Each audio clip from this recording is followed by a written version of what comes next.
Welcome to wild wolf. Prashanth Neel, young tiger, NTR వీళ్ళిద్దరి కాంబోలో movie వస్తున్న సంగతి తెలిసిందే కదా. అయితే కేజీఎఫ్, ప్రభాస్ సినిమా ఈ రెండింటిని మించిపోయేటట్లు వీళ్ళిద్దరి కాంబోలో వచ్చే మూవీ ఉంటుందంటూ వార్తలు అయితే వస్తున్నాయి. సో దీని గురించి డిస్కస్ చేసేద్దాం. ప్రస్తుతం మనతోటి సీనియర్ జర్నలిస్ట్ జగదేవ్ గారు ఉన్నారు. వెల్కమ్ చెప్పేద్దాం. Hi sir. హలో. ఇప్పటికీ కేజీఎఫ్ మనందరం చూసాం, అట్లానే ప్రభాస్ది కూడా సలార్ చూసాం. ఈ రెండింటిని మించి మరి ఎన్టీఆర్ గారు మూవీ ఉండబోతున్నట్టు వార్తలు వస్తున్నాయి. ఏం చెప్తారు మీరు? బేసిక్గా ప్రశాంత్ నీల్ గారికి కన్నడ డైరెక్టర్గా కేజీఎఫ్ లాంటి బ్లాక్ బాస్టర్ హిట్ ఇచ్చినప్పటికీ తర్వాత రెండో సినిమా సలార్ మరొక అదొక blockbuster, of course KGF 2 కూడా.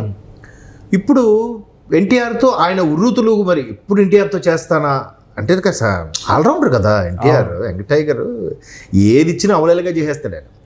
సో ఆయనతో చేద్దామని ఒక డ్రీము, ఆయన ఫ్యామిలీతో ఆయన ఇంటికి వెళ్ళి కలిసి ప్రాజెక్ట్ ఓకే చేయించుకున్నాడు ఏమో ప్రశాంత్ నీల్. సో మొన్న షూటింగ్ స్టార్ట్ అయింది. సో దానికి ఒక విజువల్ బయటకు వచ్చింది. ఏంటంటే ఒక హెవీ క్రౌడీ ఉంటుండగా ఆ క్రౌడ్లో పాత అంబాసిడరు, పాత జీపు, కమాండర్ జీపు లాంటివి ఏదో రాళ్ళు రూతున్నట్టుగా, బాష్పవాయు ప్రయోగించారు, ఏదో ఒక గందరగోళం సృష్టిస్తున్నట్టుగా. ఓకే, ఇది ఎప్పుడో బ్యాక్ డ్రాప్లో బ్లాక్ అండ్ వైట్ టైంలో జరిగింది అని ఒక క్లారిటీ వచ్చింది. కొంచెం లీడ్ కూడా బయటకు వచ్చింది. అది 1960లో వెస్ట్ బెంగాల్లో అంటే కోల్కతాలో జరిగిన ఒక కథనం సంబంధించిన బ్యాక్డ్రాప్లో తీస్తున్నారు.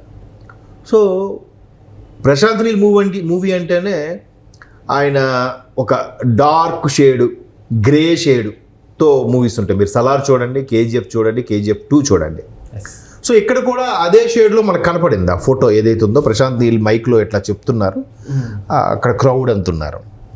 సో ఇక్కడ మళ్ళీ ప్రశాంత్ నీల్ అదే ఫార్మాట్ యూజ్ చేస్తున్నారా ఏంటి అంటే, ఈయనకి ఆ బ్యాక్డ్రాప్ బ్లాక్ అండ్ వైట్ ఏమన్నా అంటే ఇంకా మొబైల్స్ పూర్తి స్థాయిలో లేదంటే టెక్నాలజీ పూర్తిగా రాని రోజుల్లో జరిగే కథనం ఉన్నప్పుడు అప్పుడు ఉండే మేధావుతనం, అప్పుడు ఉండే మేధావులు చాలా గొప్పగా ఉండేవారు. ఎందుకంటే నాకు తెలిసిన ఒక మిత్రుడు ఉన్నాడు, ఆయన చెప్పాడు అనమాట, ఒకప్పుడు ప్రొడక్షన్ మేనేజర్ అంటే ఎలా ఉండేవాడంటే ఎంతమంది యాక్టర్స్, ఎంతమంది హీరోలు, నటీనటులు ఉన్నారో వాళ్ళందరూ ల్యాండ్ లైన్ నెంబర్లు ఆ నోట్లో ఉండేవంట. బుక్కులు గిక్కులు మెయింటైన్ చేసేవాడు కాదు, డౌట్ వస్తే అప్పుడు తీసేవాడు. కానీ ఇప్పుడు ఫోన్ చూసి కొట్టాలి అంటే ప్రొడక్షన్ మేనేజర్ యొక్క థింకింగ్ అలా ఉండేది, ఎన్హాన్స్ థింకింగ్. ఇప్పుడు 2 రెళ్ళు ఎంత కూడా ఒకటి క్యాలెండర్ కొడుతున్నారండి, 2 2s 4 అని కదా. అంటే వైడ్ థింకింగ్ అనేది తగ్గిపోతుంది. సో అట్లాగా అప్పుడుండే వాళ్ళ యొక్క లాజిక్, మేధావితనం. ఇప్పుడు మొన్న లక్కీ భాస్కర్ వచ్చింది, వారు చూడండి టెక్నాలజీ పూర్తి స్థాయిలో రాని రోజుల్లో అర్షద్ మెహతా లాంటి వ్యక్తి 92 స్కామ్, బిగ్గెస్ట్ స్కామ్ ఏదైతే ఉందో ఆ టైంలో చాలామంది మేధస్సును ఉపయోగించి మెరాకిల్స్ చేశారు, డబ్బును కొట్టేశారు, స్కాములు చేశారు, విదేశాలకు జంప్ అయిపోయారు. దాంట్లో వచ్చిన కథే లక్కీ భాస్కర్. సో అంత షార్ప్గా ఆలోచించే వాళ్ళు అలాంటి కథనాలని ఇప్పుడు జబర్ అని ఒక సినిమా వచ్చింది, అది కూడా బాగానే ఉంటుంది. సో ఇట్లా పికప్ చేసుకున్నప్పుడు ప్రశాంత్ నీల్ కాన్సెప్ట్ కేజీఎఫ్ అలాంటిదే. ఆయన 80స్కి ముందే చనిపోయినట్టుగా ఒక పెద్ద బిగ్గెస్ట్ కిల్లర్ని పట్టుకుండి అని చెప్పి ప్రధానమంత్రి అనౌన్స్ చేసినట్టుగా మనకు చూపిస్తారు కేజీఎఫ్లో. ఈవెన్ సలార్లో కూడా మొబైల్, ల్యాండ్ లైన్ ఏముండవు, అదొక సపరేట్ దీవిలో ఇట్లాంటి టెక్నాలజీ అన్ని సందర్భాల్లో ఉండే టైప్గా ఒక సలార్. సో ఇప్పుడు కూడా వెస్ట్ బెంగాల్లో 1960 అంటే ఆల్మోస్ట్ ఇప్పటికీ సుమారుగా 65 సంవత్సరాల కిందట, 65 years బ్యాక్ ఎట్లా ఉండేది అలాగే నేపథ్యంలో. అంటే అప్పుడే స్వాతంత్రం వచ్చి అప్పుడప్పుడే స్థిరపడుతూ అప్పుడప్పుడే ఎదుగుతూ ఉన్న భారతదేశంలో వెస్ట్ బెంగాల్ లాంటి రాష్ట్రంలో ఎటువంటి రాజకీయ నేపథ్యమో లేదంటే కథనాలో సంథింగ్ అది తీశారు. ఓకే సార్, ప్రశాంత్ నీల్ గారి సినిమాలు అంటే మనకి బ్యాక్గ్రౌండ్ ఎందుకని అంత కొంచెం బ్లర్గా గ్రే కలర్లో, బ్లాక్ కలర్లో, అది మేకింగ్ స్టైల్. అది ఇప్పుడు స్టైల్ ప్రతి ఒక్క దర్శకుడు కూడా తన కెరియర్లో తన దర్శకత్వానికి ఒక మార్కు క్రియేట్ చేయాలనుకుంటాడు. ఇప్పుడు మీకు పాత దర్శకుల్లో వంశీ గారు చూడండి, పెద్ద వంశీ గారు అంటారు. ఆయన ఏ హీరోయిన్ తీసుకున్నా పెద్ద బొట్టు, నల్ల బొట్టు, పొడావు జడ, చేతి నిండా గాజులు, బ్లాక్ శారీ కంపల్సరీ మెయింటైన్ చేస్తారు. క్లోజప్ ఫ్రేమ్లు, ఆఫ్ ఫ్రేమ్లు, సజెషన్స్ ఎక్కువ క్లోజప్లో ఉండడం అట్లాంటివి ఉంటాయి. అలాగే బాపు గారు అన్నీ కూడా ఒక భంగిమ ఉన్నట్టుంటాయి. ఆయన డైరెక్షన్ చెప్పడంట, బొమ్మ వేసి చూపిస్తాడంట, మీరు ఇలా కూర్చుంటారో తన చిల్ల మాట్లాడుతుంది, ఆ డైలాగ్స్ ఇచ్చారు కదా అవే చెప్పాలి. అంత ఎక్కువ మాట్లాడంట బాపు గారు, ఆయన స్టైల్ అది. ఇంకా దాసనారాయణ రావు అంటే ఇక చెప్పక్కర్లేదు. ఇప్పుడు ఆర్జీవి ఉన్నారు, సింపుల్గా ఆయన కాల్ మీద కాల్ వేసుకొని మానిటర్ మీద కూర్చొని ఓకే ఓకే మీరే రావాలి అంతే ఓకే అంటే వచ్చింది ఫస్ట్ అటెంప్టే న్యాచురల్గా ఉందిలే అన్నట్టు ఉంటాడు ఆయన ఎలా రాని అదే ఆర్జీవి స్టైల్. అలాగా ఈయన కూడా ఆ డార్క్ షేడ్ అలా పెట్టుకున్నాడు. మణిరత్నం గారు ఉన్నారు, ఆయన ఎక్కువ నైట్ టైం ఉంటుంది చూడండి, నైట్ టైము కంపల్సరీ వర్షం పడుతుంటుంది. సో ఆయన స్టైల్ అలాగే ఈయన ఆ షేడ్లో పెట్టుకున్నారు. అయితే వెస్ట్ బెంగాల్ కూడా ఒక సెంటిమెంట్గా ఫీల్ అవుతున్నారు ఇక్కడ. ఎలా అంటే గతంలో చూడాలని ఉంది వెస్ట్ బెంగాల్లో ఆయన ఒక అపార్ట్మెంట్లో, అది అఫ్కోర్స్ అన్నపూర్ణలో అప్పట్లో సెట్ వేసారట్లేండి, అదొక హిట్. తర్వాత ఖుషీలో కూడా వీడి ముందు వెస్ట్ బెంగాల్లో ఉండి హైదరాబాద్ చదువుకోవడానికి వస్తాడు MSc. So west Bengal first ఒక హిందీ సాంగ్, ఒక ఫైట్, ఏది ఖుషి ఫస్ట్ పవన్ కళ్యాణ్, అదొక హిట్. తర్వాత రీసెంట్గా ఒక 2-3 years బ్యాక్ నాని గారిది శ్యామ్ సింగార్ ఆయన వచ్చింది.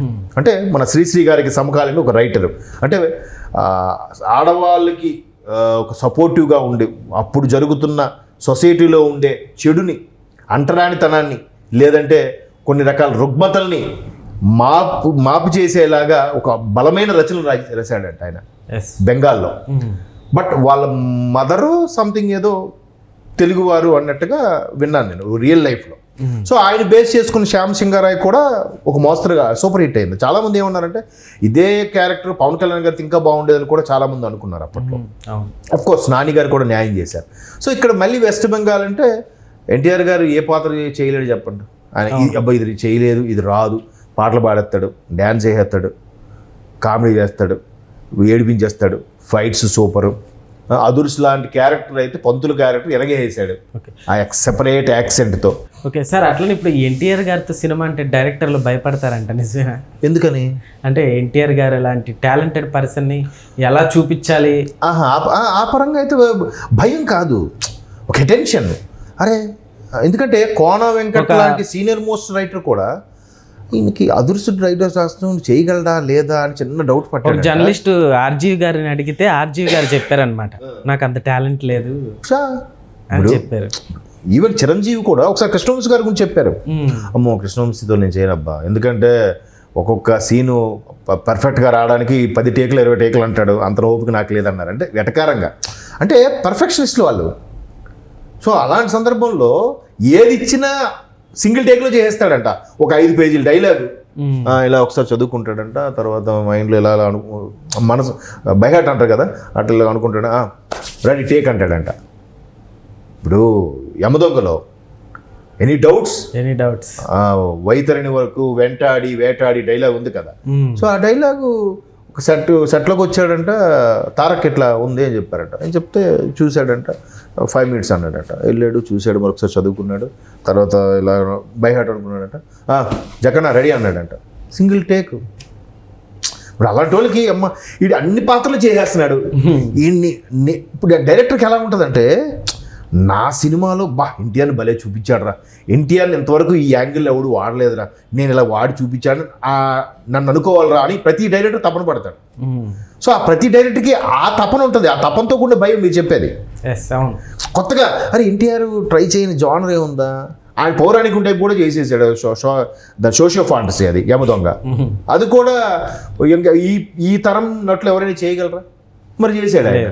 కాబట్టి ఆ రకమైన తపనతో కూడా భయం ఉంటుంది దర్శకుడికి. అవును, కాబట్టి ఈ చూద్దాం ప్రశాంత్ నీల్ మళ్ళీ ఆ సలార్ ఒక కేజీఎఫ్ బ్యాక్ డ్రాప్లో ఎన్టీఆర్ని ఏ రేంజ్లో చూపించబోతున్నారు అనేది కూడా. ఎందుకంటే ఆయన హీరోయిజం ఎలివేషన్ సూపర్గా ఉంది ఇప్పటివరకు వచ్చిన సినిమాలు. కేజీఎఫ్ 1 కానీ 2 కానీ సలార్లో ప్రభాస్కి ఆయన కటౌట్ తగ్గ క్యారెక్టర్ రా అనిపించేలా చేశాడుగా. అవును, అది ఎక్స్పెక్ట్ చేస్తారు కాబట్టి చూడాలి ఎక్స్పెక్టేషన్ రీచ్ అవుతారా లేదా. Okay sir, thank you.